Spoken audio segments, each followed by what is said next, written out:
Welcome back, one and all, to Soccer City Radio. It is once again Thursday, which means it is once again Soccer City Radio. Like I just said, weren't you listening to me?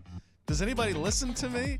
Anyway, I'm Turner Hawkins. Welcome to radio, where you ask yourself that question all the time. Welcome to Soccer Existential Crisis Radio here on Soccer City Radio. That's Jeff Milvey. I'm Turner Hawkins. We're joined today by producer Aidan Riggs here on the show. Producer Aidan. And it's going to be a big old time. We've got a lot to talk about. We have a pretty beefy interview with Lauren Milliet coming up in the middle of the show.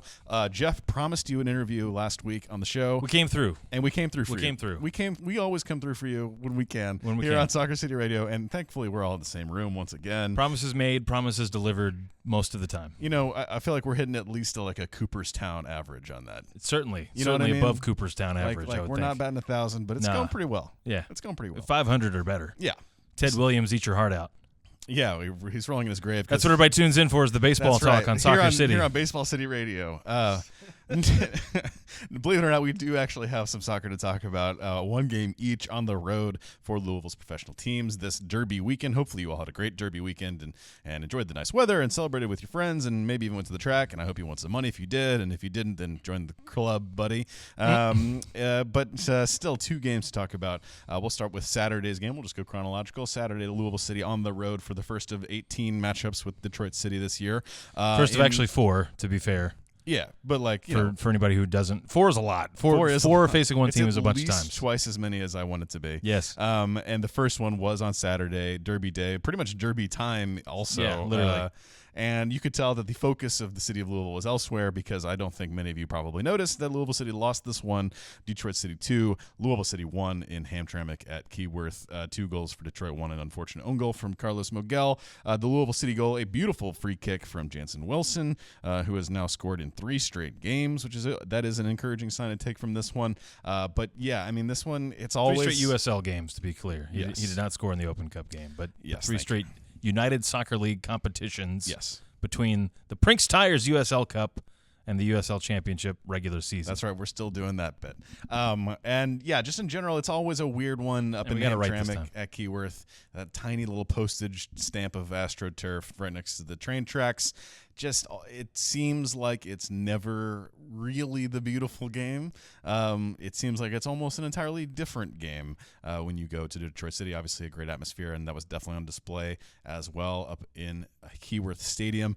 This one, Louisville City's second loss in a row, if you want to look at it that way, after the Open Cup loss in the middle of the week against the Houston Dynamo. And it just, definitely one that I would say everybody kind of wants something back on this one. Only 4 shots on target, a season low on set pieces with just 2 corners. Still a healthy lead for Louisville City with the corners in league play. So definitely a surprise there. Louisville City was 67 in the USL Championship, leading the league. So to get only 2 on the afternoon in Detroit, I think maybe we hadn't rated quite enough how much joy Louisville City were getting from set-piece situations. But in general, just always a physical game in Detroit. And this one was one to move on from swiftly, hoping that, Louisville City gets healthy again. Sean Tosh missed this one. Hugo Farou missed this one. A couple of other rotation choices from Simon Bird on this lineup card. Your thoughts from a Saturday afternoon in Detroit? A couple different ways to look at it. One, they played 120 minutes on Wednesday against Houston in a do-or-die game that in the U.S. Open Cup feels like the end of the world when you lose it, especially the way Louisville City lost it. As we felt it on Thursday. Absolutely, as we did on last week's show. There's almost always going to be a hangover effect from a 120-minute game where your heart is really in it and you really care about it, like Louisville City did. So it is not surprising that they lost the following game on Saturday at Detroit. Yeah. Even though on the stat sheet... A lot of travel in there, too. Absolutely, a lot of travel. Great, excellent point. Going from Texas to Michigan, not coming home in between, just lots of factors there that make it a difficult place to go play at a good team in Detroit. And you mentioned, the turf situation and the crowd up there. It's not an easy place to go play, regardless of the scenario, especially after you played 120 minutes just a few days before. For what it's worth, technically, a couple losses in a row for Louisville City, first time since 2023. Just goes to illustrate how successful this team is. Yes. That they have not strung together repeated losses since the dreadful 2023 season. The way people talk about that 2023 season would make you think that Louisville City missed the playoffs or something. They finished in 5th. Or like slapped your mom. Yeah, and they made the Eastern Conference Final. Yeah. Still by like most other teams in the USL would say that's their greatest ever year. Ever, yeah. All of that to say that Louisville City has been a predominantly winning team over its now 12-year history. But look, the stat sheet was very even, I thought, looking at it up and down. The issue there is that Lou City is not typically used to being in even games. Yes. They are very frequently in games that are uneven in their favor, where they're taking on teams in the bottom half of the USL, and they are comfortably better than their opponents. And so for it to be an even game and for them to come up short on the day is unlucky, but they were frustrated after the game, understandably. Simon Bird, Taylor Davila notably frustrated after the game with their performance. The money line from Davila was disappointing result, but also a disappointing performance. And wow, that goes pretty hard. Yeah, I thought it was nice, right? Just goes to show the high standard that this team holds itself to and that this club holds itself to. But if I'm not taking anything away from this game that I think relates to any other game. It definitely doesn't seem like a trend maker. Right. No. Yeah. This was just a blip on the radar. This was, you played an MLS team on Wednesday night, went 120 minutes, had your heart ripped from your chest because you had it won and just couldn't finish it out in regular time. Yep. And this is just a hangover game. As many people were hungover on Sunday following Derby Day, Yes. Louisville City's hangover was a day earlier. And I would not expect this to become, as you put it, a trend. I think this is just one loss, 2 losses to include the Open Cup game, and with a week of training, with guys getting healthy, this Louisville City team is going to be A-OK sooner than later. And just because it's the first back-to-back losses since 2023 does not mean the sky has moved an inch, much less falling at the moment. I think this team's fine.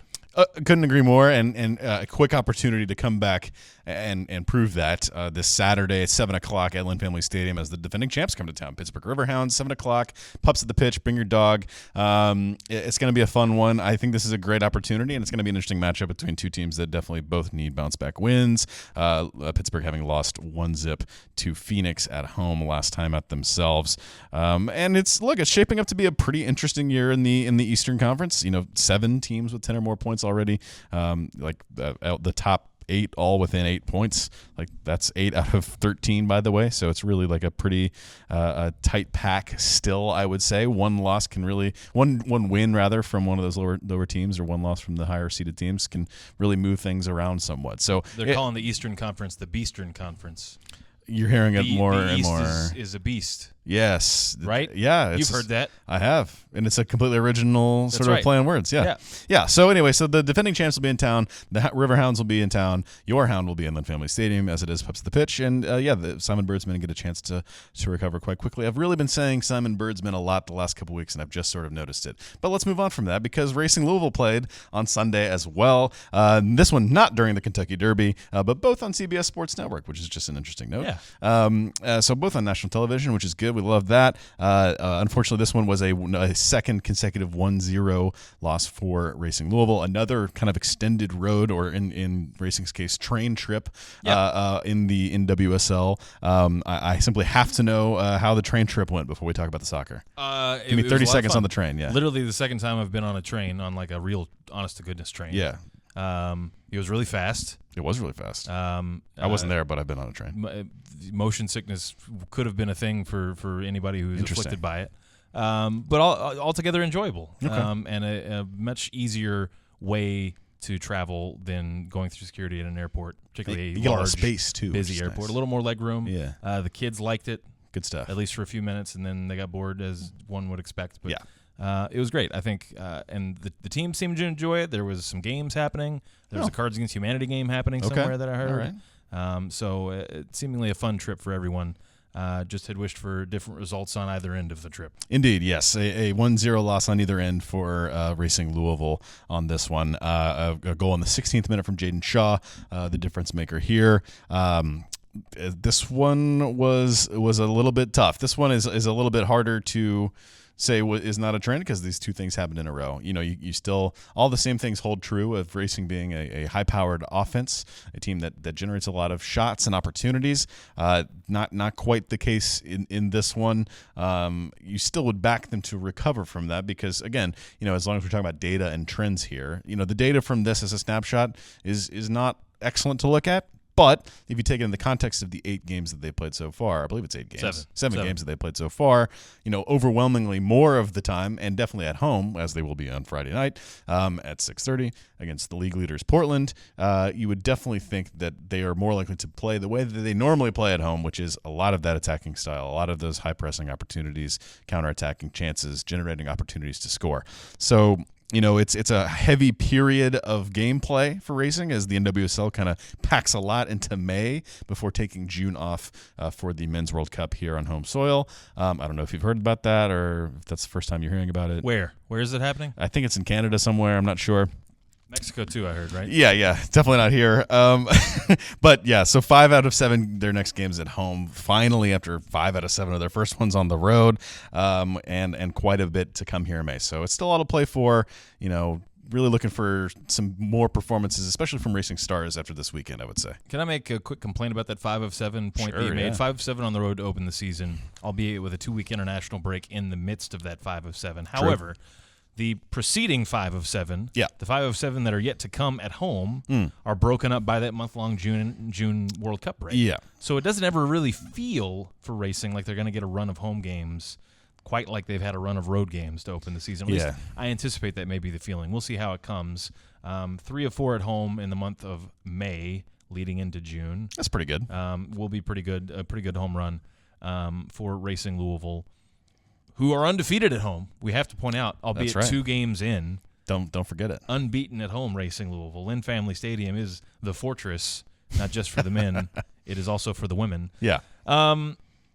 Yeah, look, the last 2 performances were difficult to watch, particularly offensively, because here's the thing, especially Sunday at Gotham. Yeah. It wasn't like Gotham was just pelting Louisville with chances. No, and certainly Jordan Bloomer not. wasn't flying around. She made 1 really great save in the second half, but she only made 3 saves on the night on 4 shots on target on the night. It wasn't like Gotham was miles better than Racing Louisville on the night, and the same was true for Washington, I thought. I mean, Washington probably was a little bit better than Gotham was relative to Louisville, but it wasn't like they were just absolutely shelling Jordan Bloomer's goal, and Racing was by far second best. Scrambling for answers. And held on to lose 1-0. Racing just needed a little more offensive spark in both of these games than they had. They needed a little more attacking inspiration than they had in either of these 2 games. I mean, you can't run from the numbers. 6 shots on Wednesday night, 5 shots on Sunday, a season low followed by an even lower season low on the Sunday. And for it really is a little befuddling for a team that was one of 4 teams to have 10 goals after the opening 5 games one of the hotter season. Offenses to start the year. A team that last year led the league in shots, and was trending in that direction well early this season. To have them have these back-to-back performances with very few offensive opportunities, very few shots, is a little puzzling. But I would also venture to say they've been on the road a bunch. Yep. And some of that wear and tear and some of that road fatigue is going to show itself eventually, and I think it showed itself over the last week in Washington and in Gotham. Needless to say, I am eager to see this team at home for a little while and see what kind of performances they can put up at home for a little while, which we'll get over the next month and then after the June break. Yeah, I think for me it's kind of the inverse case of the Lou City story, where it's like, okay, they need to get home, they need to spend the week in training, and they need to kind of like move on from that. I kind of think for Racing, because everything's kind of coming really, really fast, like between games. They played on Wednesday last week, and then they played on Sunday, and now they're playing on Friday night at 6:30 against the Portland Thorns. Yep. I think it's almost the opposite. It's almost the sort of like, okay, you can't think about it too much, because clearly like things were working specifically with the attack early on in the season. You're getting a lot of goals, you're seeing a lot of contribution offensively, and things are going well when you're at full strength at home, as seen in that 3-2 win that saw Aaron Wright return to the lineup, and really kind of your first chance to see the first choice 11, I would say, for Racing Louisville, the last home game. Just about everybody was available. Yeah, and so I think to me it's a little bit, Dan Rubenstein on the Solid Verbal, a real inspiration of mine. Shout out to the Solid Verbal. I likes to talk about the Underthink Express. And so in honor of your train trip from D.C. to New York this week, or last week, I'm taking the Underthink Express all the way to Butchertown. And I'm not going to second guess or undercut Bevianis and this coaching staff. Clearly there's a plan. Clearly there's a style. We know what that looks like. We know what that is. We know who is playing when they're at their best. And I think we're going to see that on Friday night against a very good Portland Thorns team that is currently atop the league on 19 points through 8 games, which is quite good. So, it's going to be a fun one. The Stars will be out on Friday night. Hopefully you'll be out on Friday night. And your mom, because it's Mom's Night Out on Friday night. Bring your mom to the game. Mother's Day weekend. Don't forget to get your mom a card. Give her a call, whatever. Hey, even better, come to the game on Friday night and make your mom a card at the card-making station at Lynn Family And Stadium. get her a carnation, thanks to our friends at Abersold Florists. That's a free plug. There you go. Mother's Day solved on Friday night for any Racing Louisville fans to come out to the game. That's right. We did it for you. You're welcome. That's right. You're welcome. Make us a card. There you go. Father's Day is in June for our resident father, Mr. Milby. Oh, thank you very much. Yes, anytime. I'm expecting a card from you, sir. Okay. Anyway, what you can expect from us in the much shorter term is a great chat with Lauren Milliet, who is just had honestly, we were supposed to talk for 15 minutes, and I think we talked for about half an hour. So you're going to hear pretty much all that half hour coming up here next. I hope you enjoyed it as much as I did. Just a real treat and truly someone that I think embodies Racing Louisville at its best and one of the great people in sports, in my opinion. So really enjoyed this conversation, and hopefully you do too, and you'll hear it coming up right after this on Soccer City Radio. Welcome back to Soccer City Radio. I'm Turner, that's Jeff, and this is Racing Louisville's number 2, Lauren Milliet. Lauren, thanks for joining us on the show. Thanks so much for having me. Happy to be here. Yeah, I think this has been it's a pretty anticipated one for me. I mean, Woo. I think I moved to Louisville right around the start, probably around the same time you did, frankly. And kind of, I would say neither of us have really looked back, or at least not with any sincerity. It's been quite a long time coming, and I feel like of all the players on our teams, I see you the most through the Trees Louisville and all that kind of stuff, which we'll talk about. But yeah, I've really been looking forward to this, and I'm so glad that you agreed to join us. Love it. I think that through line of kind of the last racing original or whatever, not to make you feel like either ancient or alone, but definitely ancient. But 120 appearances later, 100 and some odd starts, and that's you. You're the one, and I think that kind of gives you this unique place in a lot of the hearts of the fan base and in this building, even in general, just someone who's been here, been through it, all the coaches, all the staffs, all the playing styles, multiple positions, all that kind of stuff. Yep. Talk to me a little bit about the bookends of that, like where we are now and kind of how it felt, the expansion draft way back in 2020. I mean, I think that honestly, I was such a West Coast girl. So for so long, I was like, no chance I'm moving anywhere to the East because my whole family's there. I went to college there. So when I got drafted to North Carolina, great, really excited. And then they were like, oh yeah, and you're going to go in the expansion draft for Kentucky. And I was like, Kentucky? Where the heck's Kentucky? Obviously joking, but You'd be surprised. Yeah, I think when you think Kentucky, most people don't really understand Kentucky, and I didn't either. And I think I've come to love the area, and it is a big little town. You can find whatever you need here, but I've really loved it. I feel like me as a person has evolved so much, and I've grown with the club, and I think that that's been really cool to see my own evolution. Like you said, when I first came in, I was playing as the 8. So then I would have evolved from different spots where I've played out wide. I've pretty much played everywhere but center back and goalie, but I'll never take that from Bloom. So, but yeah, no, I mean, it's been cool to see the club evolve, me evolve, to see familiar faces, old faces. I feel like the beauty of soccer is how many people you can connect with, and your network just gets bigger and bigger. And I've found a lot of love here, and yeah, we really love it. Yeah, you mentioned college, and your college experience is kind of an interesting one too. I think that maybe I at least feel like it's something that's very interesting. You went to Colorado College. I did. A very small place, something that we have in common. I also went to a very small school. The difference is that my small school didn't have a Division I women's soccer team. What is that like, being on a D1 athlete at a 2,000 person college? It has to be kind of a unique experience. Yeah, and CC is really unique in general because it operates on the block plan. Yeah. So you take one class for 3.5 weeks, and then you take 8 classes total. So academics wise, it's really different. And then every other sport sport is D3 besides women's soccer and men's hockey. So it was kind of like a very interesting play. Yeah.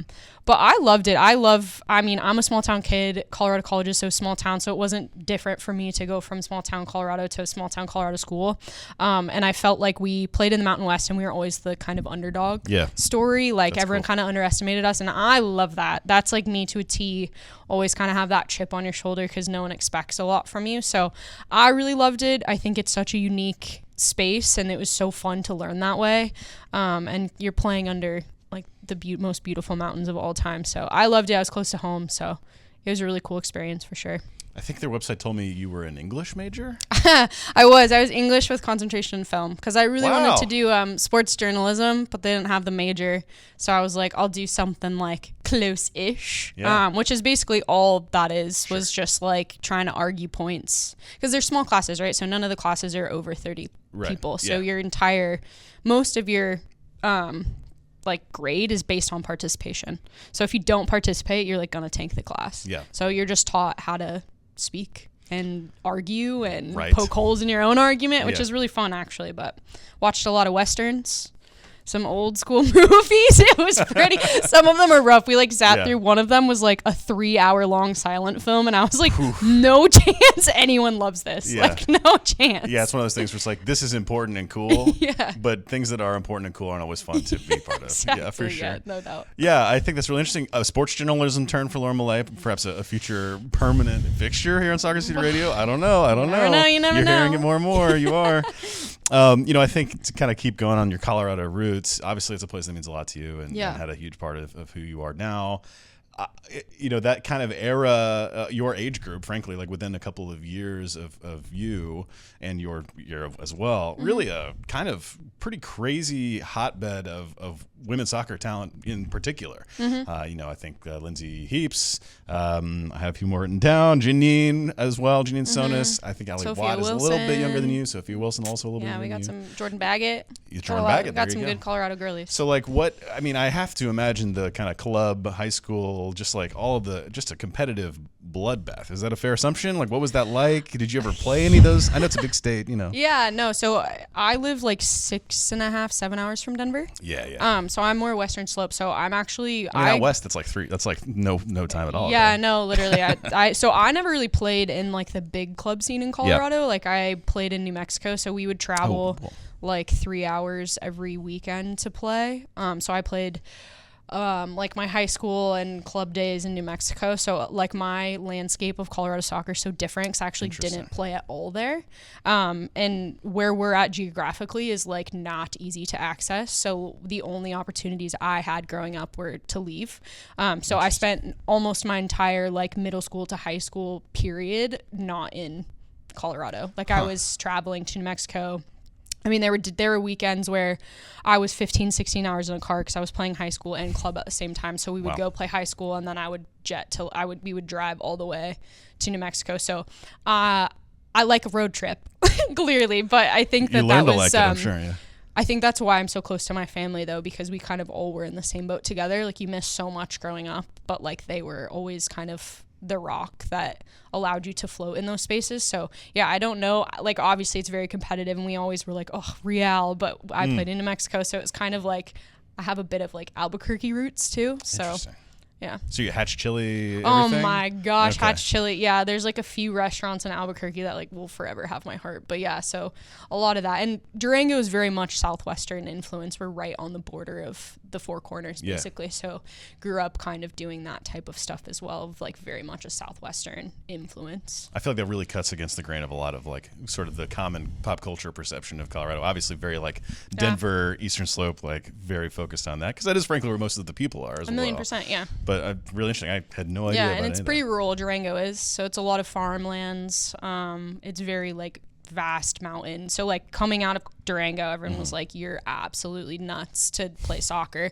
because the everyone goes. It's like skiing, biking, like it's all the outdoorsy sports, right? So we have a lot of like great people coming out of Durango that do great like cycling. So like Christopher Blevins on the circuit, but. Yeah, so everyone was like, "You are nuts for like choosing soccer," because it was between soccer and skiing too. So soccer ended up winning out, but people were like, "You're never gonna get anywhere with that," and I was like, okay. Checkmate. Yeah, checkmate. I'm always like waving. I have a good friend who's from Grand Junction, and he talks about biking all the time and all that kind of stuff. The fact that you, by the way, I nodded like I knew who that was. The fact that you cited a professional like mountain biker really says a lot about just how much of a deal that is where you're from. I think that's really interesting. To kind of get into the soccer stuff a little bit.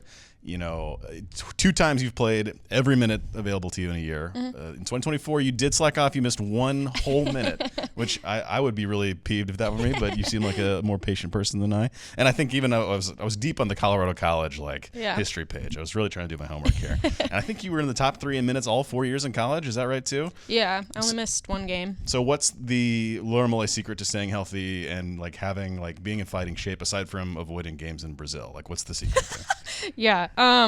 No, I mean, I do a lot in the off season, to be honest. My husband probably tells me to not do as much. But yeah, I'm very much into, just keeping my body healthy. We honestly walk a lot, and I think having dogs really helps.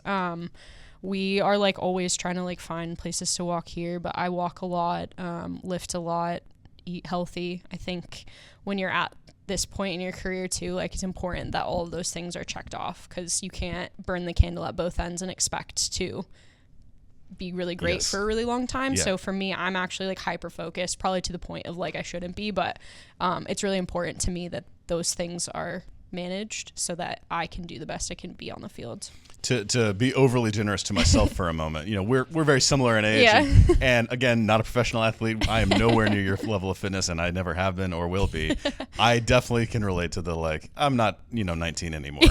No doubt. It's time to grow up and really take some of this really serious. And I imagine that's only amplified by the career that you're on and the success that you've had in that career. I think that that moment in Brazil at the Women's Cup, I have to imagine that was a pretty jarring experience for you, not just being abroad, but also the recovery for someone who is so consistent, so healthy and stays fit and is always available to be selected.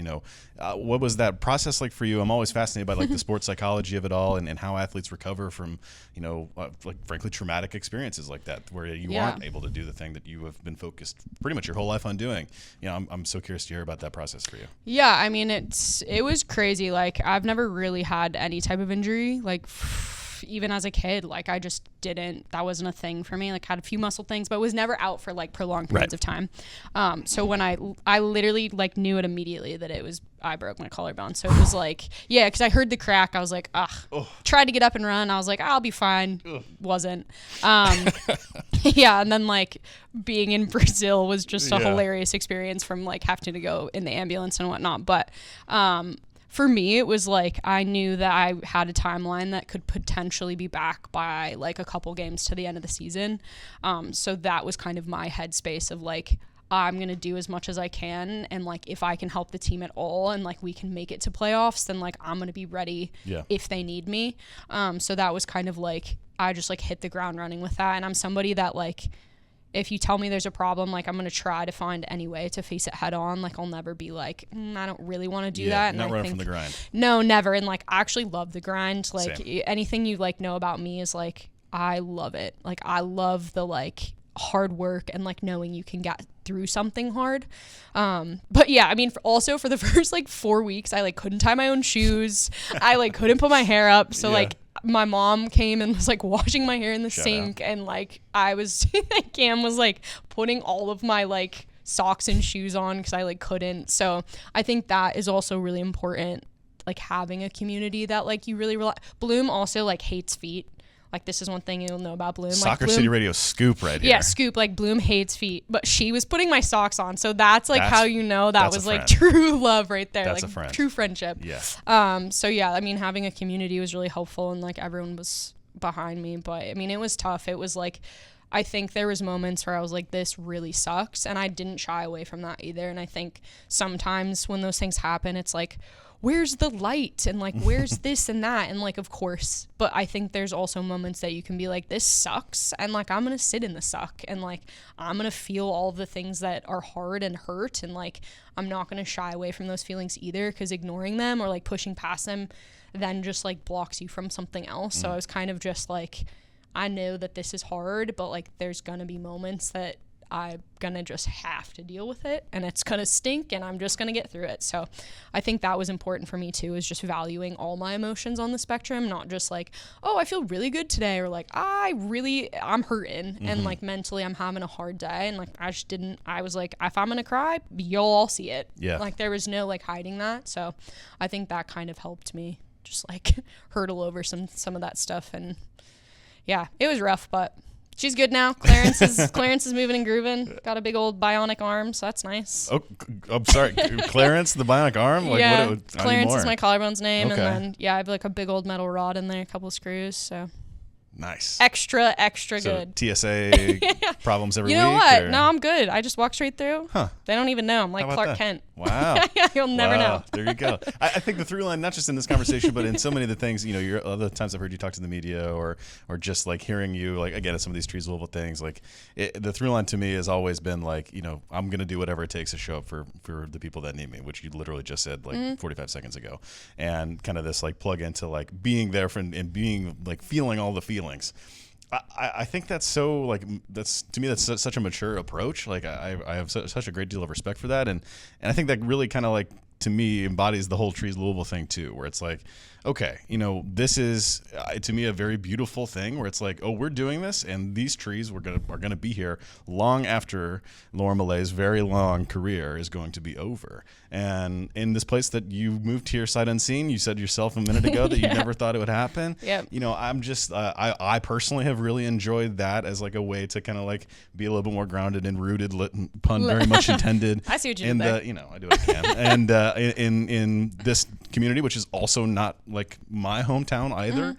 How did that partnership come about? Like, what does it kind of mean to you? I don't know. There's a lot of my feelings there. Yeah, totally. Just, you take it from here. Yeah, no. So I'm really big on sustainability, obviously being from Colorado, and I feel like the outdoors kind of give me a space to be whoever I need to be. Yeah. And they kind of provide that like clarity space for me. So coming to a place that's a little bit more industrial, I was like, man, there's just not as many trees. Like I was like, there's not a lot of trees. Like you would go to a JCPS school and they're almost all concrete, or a lot of them would just be totally concrete and then no trees. So I was like, man, how are kids experiencing, like how are they getting that experience that I had, and like what ways can we influence that? And honestly, Steph is the bomb. Steph like Bordorf, shout out. If you don't know her, like I feel sorry for you, because she's the best lady ever.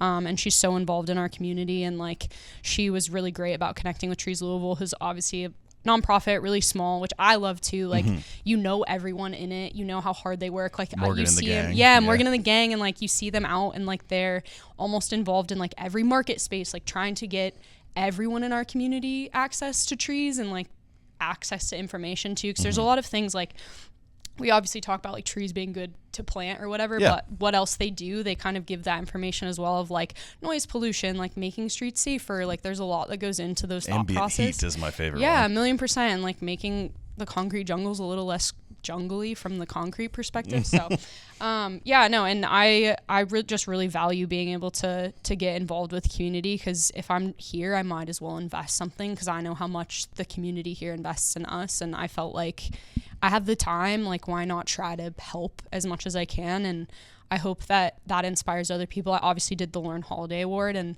even being able to go into those spaces and hear other people's ways that they're influencing was like so inspiring, that I was like, man, it doesn't take much to get involved, and it could be so small, and it could make such a huge impact on someone. And like, even though sometimes it feels like a drop in the bucket, like for me, it's like I feel so much better going back into work knowing I'm like investing.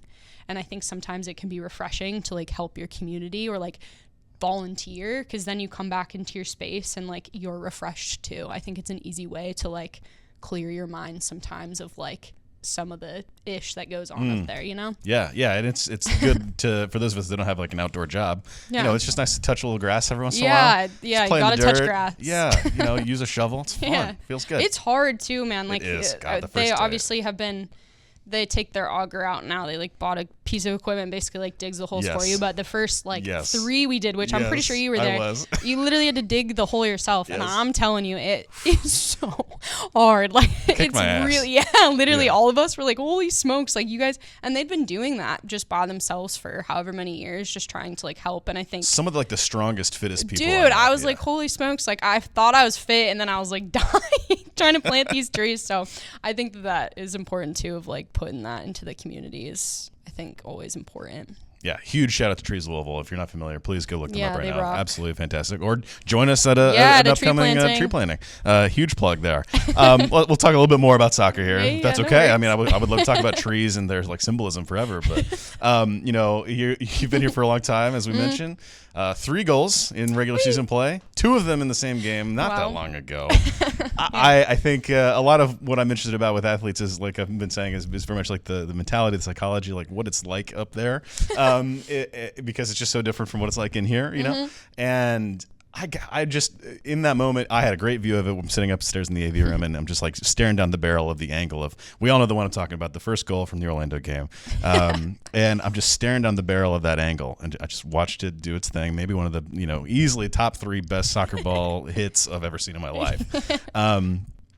As somebody who doesn't find herself in a lot of scoring positions these days, I imagine that the process for you is a little bit different than it is from one of your maybe forward colleagues.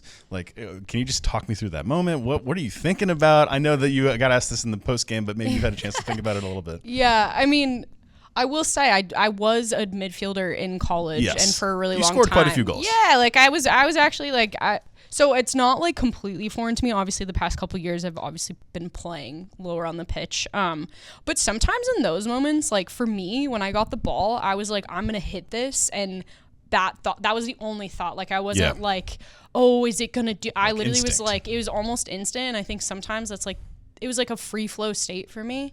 So it's like when people ask me about it, I'm like, I literally wasn't thinking anything other than like, I'm going to hit this, and it's either going like straight Artemis 3 into the universe, or like I'm hitting this rip in the back of the net. Yeah. So like that kind of, I know. Sorry, that was really funny. That was my sister. Yeah, my sister was like, dude, you hit that so hard. I was like, kind of. She was like, it's coming back down to earth soon.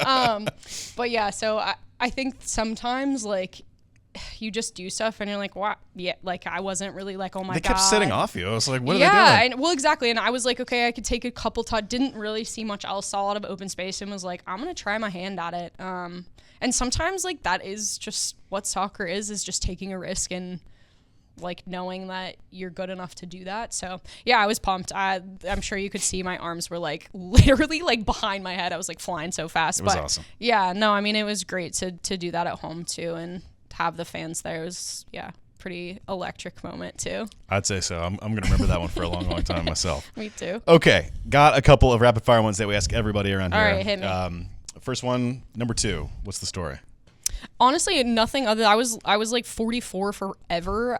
Yeah, and then they didn't have that number, and 2 was available, and I was like, all right, I'll take 2. So it was like, there's literally nothing to it. But then I didn't realize like this was prior to like numbers being a thing of like 2, 3, whatever. Yeah. I didn't realize that like 2 was also the outside back number, so it kind of suited me really well. But yeah, it's not. There's no like super significant, heartfelt. So at what point did you become 2? As a pro in college? College, okay, yeah. So that was my number. And then I think when I got drafted, I was like 27 or something. And then here I was like, can I please have 2 again? Yeah, so not really. Nice. Are you any pregame superstition rituals, anything like that for you? Just show up to work, clock in, do the job, clock out.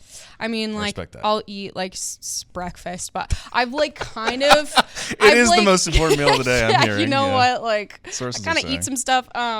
I've been like in that boat where I've been really superstitious, and like I just don't think it suits my mindset well, because when something doesn't go right, you're like already frazzled before the game starts. And it used to be like I was superstitious like the first 2 years. I had like the same scrunchie. Okay. And then one game I like didn't have the scrunchie, and I was like, oh my God, I'm gonna something bad like and it's very fine. Paige Monahan of you. Yeah, so I was like, you know what? Can't really do that anymore. It's really interesting, and I won't spend too much time on this because I did just say I was going to be quick, but everybody we've talked to that I've asked that question has said that exact same thing. Like, I was superstitious, and I was like, I don't know, I do this all the time, and it's like, fine. I just find it really interesting. What do you do to decompress after a game? What's the move? To be honest, I like rewatch the game like pretty much immediately. Okay. It like actually provides me some perspective, and it allows me to like see the game. So I'll like, as I'm watching, I can flip through like my own clips of how I felt on the field. Wow. So it helps me kind of like, I'm like, I always find film of like, it's never as good or never as bad as you thought it was. So it kind of gives me perspective on like, okay, that was like bad or that was really good. So, and I know that probably sounds crazy to some people, but it actually helps me kind of like chill out a little bit. But then I'll read after a game. I normally just like get into my fantasy books and read. So we're fiction mostly. Yeah, mostly fiction, fantasy for sure. Would you describe yourself as a film rat? I'm not a film rat. Okay. No, I probably was more in college. Now I'm not. What's the line there? Like, what keeps you from being a film rat? I don't know. If not watching back full games after the game. Oh, like you're talking like game film rat? Yeah. Oh my God, yeah. Yeah. Oh, I was thinking movies, and I'm like, not really. You're not locking into the 3 hour silent films? No. Okay. I am. Like, I'll watch, and I'm like so big on watching soccer. Like, cool. Awesome. There's soccer in my house, like at all times. Love so that. like, yeah, I'm definitely like a little crazy. I'm like a film junkie, probably. Love that. Who's the best player you've ever played against? Against? I mean, holy smokes, that's a hard question. Yeah, that's why we ask you. I mean, like, these are not rapid fire. Like, my brain's like, I mean, obviously you got to go with like a Chewinga, Barba Bandit, but like Dabinia is so hard to play against. She's so fluid with her movement. I played with her at Courage. Mm-hmm. I mean, Marta in her prime is insane to get off the ball. Rose Lavelle, like, can't really get her off the ball. So probably players more like that as well. Yeah, I mean, you've really kind of been here for a lot of these like absolute legends of this kind of generation of the NWSL. Okay, open-ended question. We've had all kinds of answers to this one. Soccer, not soccer, whatever. Yeah. Who's the GOAT? The GOAT? Jeez-o. You've had everything from Jesus to Steven Gerrard and everything in between. So, Djokovic, someone said Djokovic, yeah. I mean, I'll probably say, like, Simone Biles. Simone Biles, okay. I love Simone Biles. I, like, also was a gymnast back in the day, so. That makes a lot of sense. But no, I think she's just so dominant, and, like, her mentality, even, like, the hard things that she's gone through, I feel like she was so open to share those things, and I feel like it's kind of changed the course of how we look at mental health within athletes, and I think that's, like, pretty boss lady of her. I see a lot of parallels between that and, frankly, what you just shared about your experience with your injury. Honestly, like that makes a ton of sense. She rocks. Awesome. Big well, fan. So do you, Lauren Milliet. Thank you so much for joining us on Soccer City Radio. I had a blast talking to you. You're welcome back anytime that you want. Anytime you want, and you can come see Lauren and all of her teammates this Friday, 6:30, against the Portland Thorns at Lynn Family Stadium. That's tomorrow night because today's Thursday. Tomorrow night, Friday, 6:30 p.m., Lynn Family Stadium. We'll see you there. We'll see Lauren there. Lauren, thanks for being here. Appreciate it, guys. See you soon. And we're back here on Soccer City Radio. That was Lauren Milliet, and again, I'm basically gushing about it, but she's just awesome. Yeah, she's just the best. A really interesting person to talk to, and I enjoyed listening to your conversation. Yeah, you say that every time, and I really truly mean it this time. I'm tickled about it every time. You mean it this time? Okay, all right. It reminds me of, like, you ever watch like late night TV, and every night we got a great show for you tonight. It's like, well, but we got a great interview for you tonight. So you've been lying with the rest of the time? No, they've all been great interviews, and I've enjoyed listening to every single one of them. Interesting. But this one particularly was enjoyable to listen to. Yes. You got into some good stuff with her background. I've learned some things about her that I didn't know previously, and just made me appreciate one of Racing Louisville's biggest players. Yeah. I think we have to call her of what she's meant to this club over the 5 years, 6 years now. It was wonderful. Yeah, just a great person, and we'll hopefully have her back. Sports journalism interest. We'll see. That's right. We'll see. But we're joined now on the mic by Mr. Aidan Riggs, the radio voice of Louisville City. Hopefully, you're tuning in to hear his excellent calls. Whether you're in the stadium or not, that's an old school thing I love to do is listen to the radio call in the stadium. But Aidan, thanks for being on the show with us. Thanks for having me here. I'm excited. I think we've been calling you producer Aidan. That maybe not be 100% accurate, but it's really like the third mic kind of element is lending it. I understand you've got a little bit of a game for us here. I do. I'm going to ask you guys some questions about some stocks we might have involving some of these teams. And I think there's some interesting ones that we need to talk about here. I think the first one, I'm going to be stunned if you guys don't say that the stock's up on this one. With recent events in the city of Louisville, women's sports, the stock's up huge right now. Cherie DeVoe, first female trainer to win the Kentucky Derby. Racing Louisville making a big deal out of this. Women's sports feels like an obvious up for me right now. Yeah, stock is up on women's sports for sure. I love the Derby tie-in. That was excellent, yeah. And not just women's sports, but women in sports. We had girls and women in sports night somewhat recently. Yeah. Everyone watches women's sports, as everyone knows. Yeah, those shirts. I believe we have racing branded shirts of those on sale. Correct. Now. They just arrived like this week, I believe. I'm doing business today. Timing plug-in right now. It's working out great. I think you got to continue to buy this stock if you're on the market. I mean, just look at what Columbus paid $205 million to get into the league a couple of weeks ago. Stock is up. I'm purchasing. Take my money, please. Stock is big time up. Run, don't walk to your broker. Give them a call. Don't text them. You're going to want to get more of that. You're going to want to get more of that women's sports stock. Particularly the Racing Louisville women's sports stock. Absolutely. There you go. I thought we had to throw that one in. No, it's good. Thanks for starting me with a softball. I'm not super smart, so this is good. I've got an interesting one here because I threw this stat in there before the Houston game when we called that. I want to ask you about corner kicks. For Louisville City specifically this year, going into that Houston game, they had 95 total across all comps. I added up all 3 comps they were playing in. That was the most in the United States, not just the USL. When you throw in MLS teams as well, you were really doing math for a long time on this. I really was. I was trying to figure this out. But since then, they've had just 5 in these last 2 combined games, including Houston and including Detroit. What you guys thinking on corner kicks? Because I will mention, in those 95, now 100, I guess, they've only had 7 total goals come off set pieces. Yeah, I mean, I'm stocks up on corners for sure. Maybe on the concept of set piece opportunities, I'm up. Obviously, recently, maybe stocks taking a slight dip on the productivity from the corners. I think a lot of corners is good. It kind of to me says a couple things. The first thing is the pressure and the attacking opportunities and phase of the game that Louisville City find themselves in more often than anybody else in the United States. Apparently, what a great stat, by the way. I think in general, like the whether or not they result in a goal, whether or not you get, Kyle Adams gets ahead on something, or Sean Tosh or whoever in the box, Josh Jones, now that he's healthy. I think the pressure that can build with repeated corners, because it does feel like a lot of times it's not just one corner that adds up in an individual instance. They're getting 2, 3 in a row, especially at Lynn Family Stadium. The momentum. Yeah, you kind of build some momentum, you build some pressure on the defending team, and whether or not that immediately pays off in a goal or not, it's still a good thing to have on your side. So I'm saying in the short term, we've got a little bit of a dip here, but I think in general, the trend for 2026 on corners for Louisville City is maybe even farther up than women's sports. It's been a dramatic increase here. Well, you mentioned Josh Jones getting healthy. I think that's going to really increase the value of this one. Indeed. Fascinating to hear that Louisville City had more corner kicks than anybody in America. America's corner kick leaders, Louisville City FC. It does make sense, though, that it dipped against Houston, right? Because they didn't have as much possession against Houston. Yes. Houston had the majority of the ball, so Lou City wasn't in the attacking end as often. That tracks with and how that game went. Split the ball with Detroit, basically. Right, split the ball with Detroit. And as we mentioned in the first segment, a tired Louisville City, probably not going to be at their best.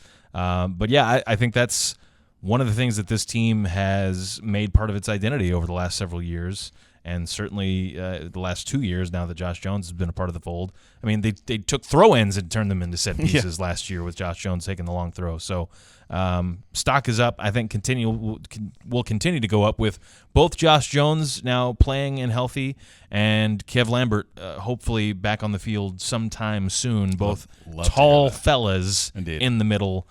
Set pieces, corner kicks up. My large adult sons. So far, we spent a lot of money. Yeah. You guys mentioned this one kind of when you were talking about the corners, but I want to ask about possession, because right now we know what Louisville City can do with possession. In the past, they've been a team that allows the other team to hold on to it. They still feel like they're in control. When you look at Racing, though, last place in the NWSL right now in possession, only team under 40%. What are you guys thinking?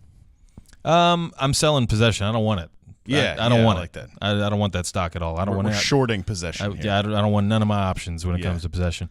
Look, Racing succeeded last year, being as they are this year, dead last in possession in the NWSL, made the playoffs because that was not the style that they wanted to play, and it makes a lot of sense in a league where everybody wants the ball, in a league where everybody's trying to play attractive style and build from the back. Technical players on the ball more right. often. You're zagging a little bit against that trend to give yourself an advantage, and it worked out well for Racing last year. May yet still work out for Racing this year. We're early days in the season, despite the struggles they've had through the opening games. And for Louisville City, I will say this. I think Simon Bird, since coming in, replacing Danny Cruz, he's talked a little bit in the media about making them a better team on the ball, a better team in possession, tweaking some things in the final third to make them a higher scoring, more attractive attacking team. But I think the identity of this team is still, we don't particularly want the ball. We're happy to allow you to have it as long as you have it in your half. But it's changing a little bit from what we saw maybe last season. But I'm selling this stock. Yeah. No, I mean, honestly, I don't think I have any left to sell. I think that's where I'm at with specifically on the racing portfolio. I don't think I have any possession stock. I think we're kind of like the barrels have been emptied. You guys can have it. I'm good. Because again, last in possession last year, but first in shots. So it's not like the possession generated scoring chances any less than racing did. Yeah, I mean, the thinking is you sell all the possessions that you can buy more distance towards the goal, right? You turn those turnovers into shots faster, and that's what we're all about here is efficiency, right? We're all about here at Soccer City Radio and Co. With Racing Louisville, we're all about efficiency. We're all about shortening that distance from when you win the ball to when you take that shot. So yeah, keep it. I don't want it. Throwing one more at you. Let's do it. Yep. Makes a lot of sense with this weekend. How about home field advantage? We know what Louisville City's done in the past. They had that 20-plus game win streak at home. Racing Louisville's been dealt one of the toughest hands probably. We're talking about the U.S. again. Maybe the toughest hand in U.S. soccer with what their schedule was to start off the year. Got this doubleheader weekend. What are you guys thinking? Bye. Yeah. Bye. Yes. Bye. Yes. Bye. What he said. Bye. Bye. Yes. If for no other reason than I get to watch them in person. Yeah. Bye. They're my teams. Let's do it. They're your teams too. Come on. And also, I mean, we talked about it with Racing Louisville, the difficulty of the schedule. I want to see this team at home for a little while, see them get the confidence and some of that mojo get in the back. lab a little bit. Yeah, and then we can decide if this team has it or doesn't have it. We know that Lou City has it at home and has forever. It's the rare occasion that they've lost at home, like they did earlier this year. So yeah, I don't think you can ever have enough home field advantage stock. Yeah, I mean, honestly, this is a good portfolio update. We talk a lot about the stock portfolio here on Soccer City Radio, so there's some more. I guess that's financial advice. We call him producer Aidan. He's fiduciary Aidan. Ooh, okay. Yeah. He's my stockbroker Aidan, my investment advisor. There you go. Official investment advisor Aidan Riggs here on Soccer City Radio. Thanks for that, Aidan. You'll hear more from Aidan hopefully over the next couple of months here on Soccer City Radio. You're welcome back anytime. I've said that to a lot of people so far. I think Aidan might be the first one who actually takes us up on it. But that's been it here for us. Another great hour on Soccer City Radio. We're trying some new stuff. We're doing some different things. Yeah. We're getting a little funky with it. Hopefully you're enjoying it. If you do, please tell your friends about us. Find us wherever fine podcasts are delivered. Never thought I would hear Turner say he's getting funky with it. You know, if there's one thing you can say about me, it's that I always like to get funky with it. But, you can find us wherever fine podcasts are available to you. You can find us on ESPN 680 and 105.7 every Thursday at 6 p.m. And you can find us at Lynn Family Stadium Friday at 6:30 as the league-leading Portland Thorns come to town to take on Racing Louisville. And you can find us at Lynn Family Stadium on Saturday at 7 o'clock for Pups at the Pitch. With the defending champs coming in. It's a weekend of champions coming to Louisville to play our hometown teams. And it's going to be a beautiful weekend of weather, I think, as well. So really no excuse not to be there. Bring your mom, bring your dog, bring your mom's dog, bring your dog's mom, whatever. We'll see you there. Can't wait to see you there. I'm so looking forward to this doubleheader weekend, and we'll see you next Thursday to talk about all of it right here on Soccer City Radio. That's Jeff, that's Aidan, I'm Turner, and as always, Vamos Morados. And go Big Perp.